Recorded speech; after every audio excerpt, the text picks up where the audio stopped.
I have to tell you what happened. There was this guy in this field. He's out there and he's got a shovel and he's just digging and digging and digging.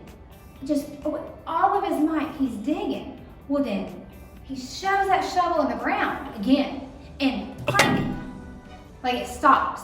It hits something. What do y'all think he hit? Okay, I'll get to it in a minute. So he hits something. Well, of course, then, he's got to keep digging. Well, then he digs and he clears off this space. And he reaches in. What do you think he's grabbing? He reaches in and grabs and pulls out a treasure chest. Kid you not, a treasure chest. So he has his treasure chest. Okay? He had no idea that this is what he was going to find. He opens it up.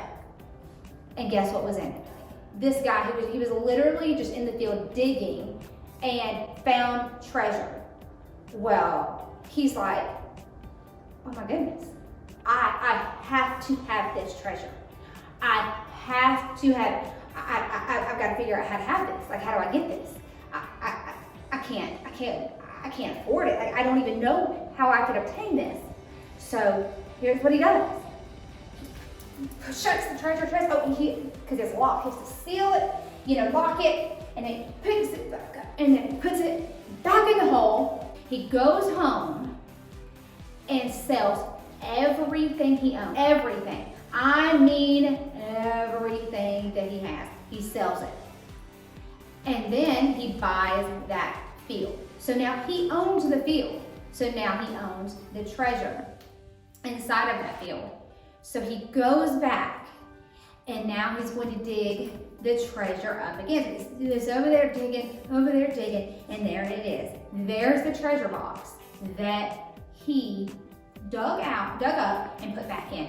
And he pulls it up and he opens it, and guess what is there? The same thing. Well, I want you to know that this is a story straight out of the Bible. It's actually called a parable. And a parable is a story that was told that actually represents something. It doesn't mean that it actually happened, but it's to portray something. So here's what this story means. That treasure, that represents God. And that man knew that God was everything he could possibly need, everything that he would want, and no matter what it cost, he wanted that. That was something he had to have. So he gave up everything. And sometimes that's what we have to do. When we follow God, because God is our provider, God is the one who gives us everything, we can lose all of our earthly possessions because they really don't matter. God is what matters. He means everything.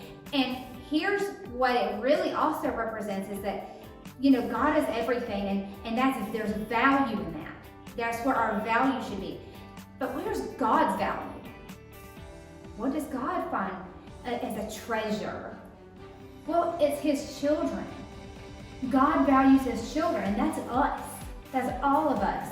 And he values us so much that he gave up everything for us when he sent his son Jesus to the earth to die for our sins so that we could be back with him.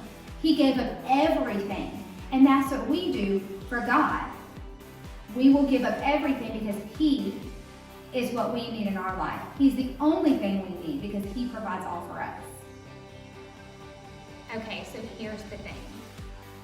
We don't really have to sell all our toys or all of our clothes to follow God. That's not the case at all. But what that story is telling us is that there is nothing more valuable than God.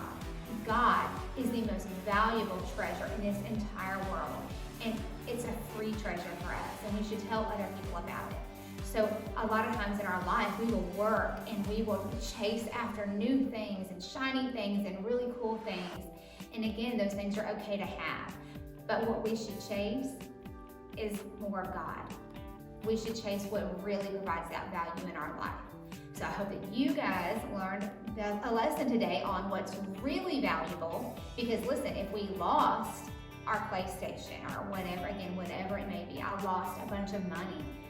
There's value to that, but it's got a price tag on it. And the value in God is priceless. There is no price tag to that. And best of all, we can't lose him. The work that was done on the cross is finished, and it's forever.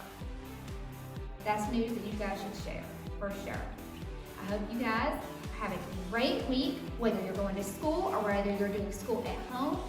But either way, next Sunday, we will see you here again.